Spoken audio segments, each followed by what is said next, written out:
शादी नहीं करूंगा, नंबर एक। नंबर दूसरा क्या? नंबर दूसरा ये कि पार्वती मुझको तो प्रेम करती है, ये बात मैं अच्छे से जानता हूं, लेकिन प्रभु राम जी आपके प्रति उनके हृदय में श्रद्धा है कि नहीं, यदि मैं ये नहीं जान लूंगा तो शादी नहीं करूंगा।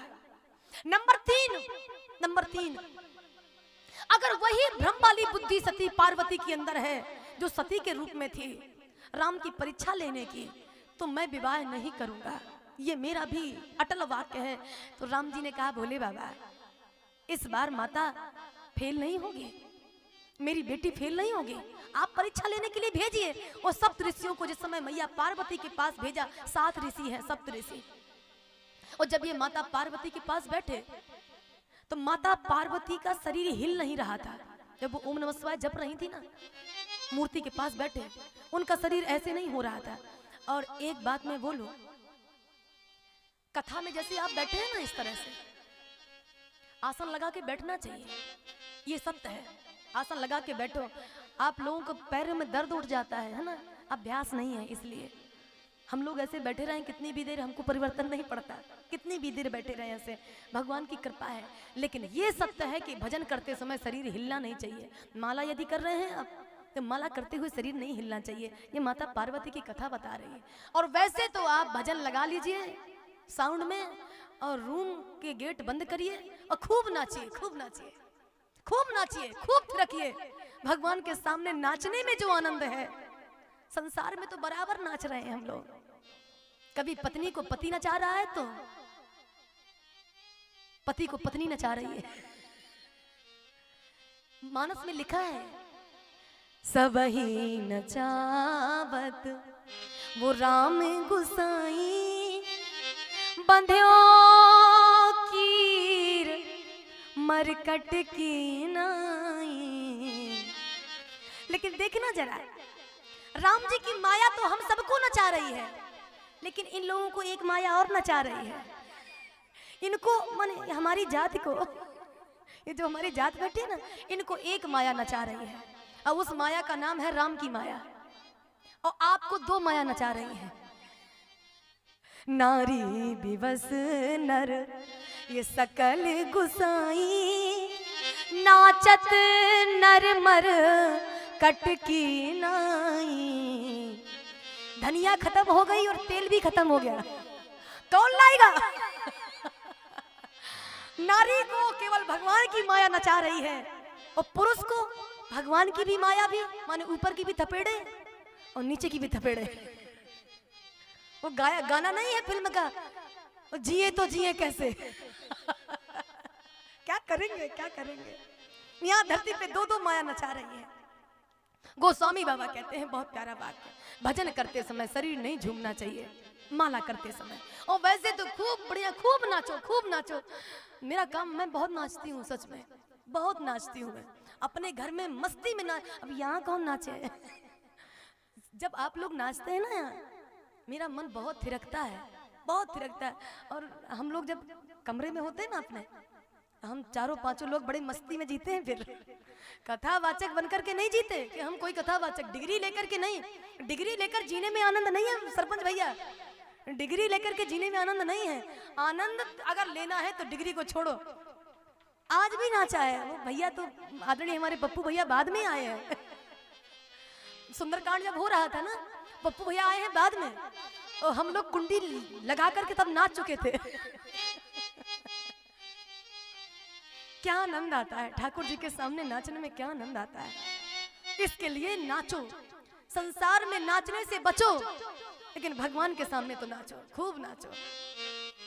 बाबा जी कहते हैं, माता पार्वती के पास जिस समय पहुंचे सप्त ऋषि, ऋषि ने गौर देखी ता कैसी, मूरत मान तपस्या जैसी, मूरत मंद तपस्या जैसी, बोले मुनि सुन शैल कुमारी, बोले मुनि सुन शैल कुमारी, करहु करण कारण तप भारी, करहु कवन कारण तप भारी, का विराधौ का तुम चाहो, अपराधों का तुम चाहो, हम सन सत्य वचन किम कहाऊ, हम सन सत्य मरम किन कहूँ, बोले मुनि सुन शैल कुमारी, बोले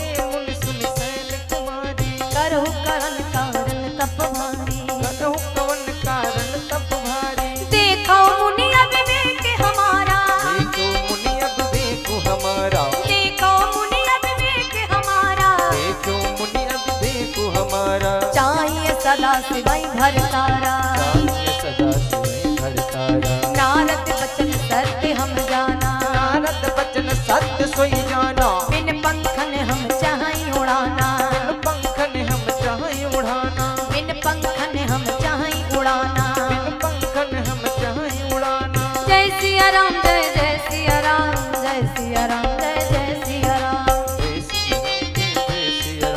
जय सिया राम जय जय सिया सिया राम। राम जय जय सिया राम, जय सिया राम जय जय सिया राम। जय जय सिया राम जय जय